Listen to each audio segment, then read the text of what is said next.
Hey guys, today I'm going to be talking about AEG magazines. AEG stands for Auto Electric Gun, and there's tons of different styles out there, so I'm going to tell you what is the best in my opinion and what you're going to be needing for what purposes. We're going to start off with the most typical style magazine. That would be a high cap. Today we have a couple different styles, and we will go over basically just the gist of it. So here we have an AK mag, an M4 mag, and an MP5 mag. So these, you'll see a winder on the bottom, and they typically hold a couple of hundred rounds, probably 200 to 500. And in the top, there will always be a door. This is where you drop BBs in, close it, then you wind it up, and the BBs will automatically turn to the top.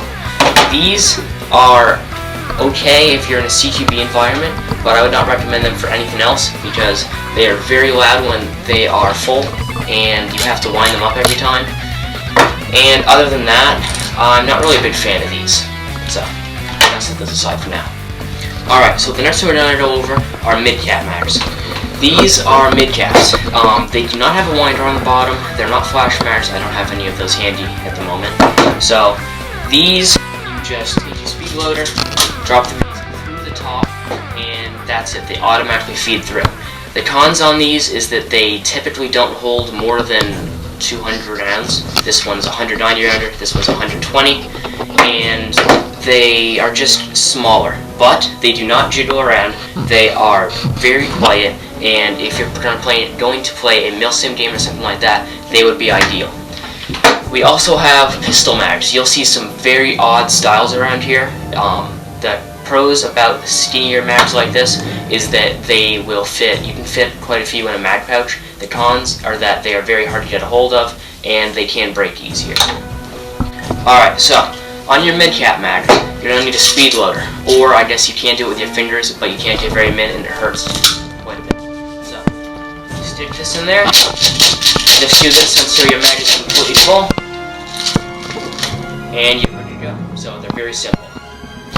The third type of magazine is a flash mag. These I do not use very often. I've had them in the past, but I just don't like them. They are kind of a hybrid of these two that I've gone over. So you have your high cap, and these, the BBs just jiggle around on top.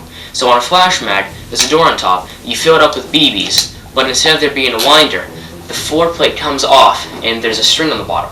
You pull it out several times, which feeds the BBs up through. So it is definitely not my favorite, my least favorite, because they are just very unrealistic, and I'm just not a huge fan. So now you know about your AEG mags, and my personal recommendation would be mid-cap. They are relatively cheap, they still hold an adequate amount of ammunition, and they're quiet. So that's what I have to say.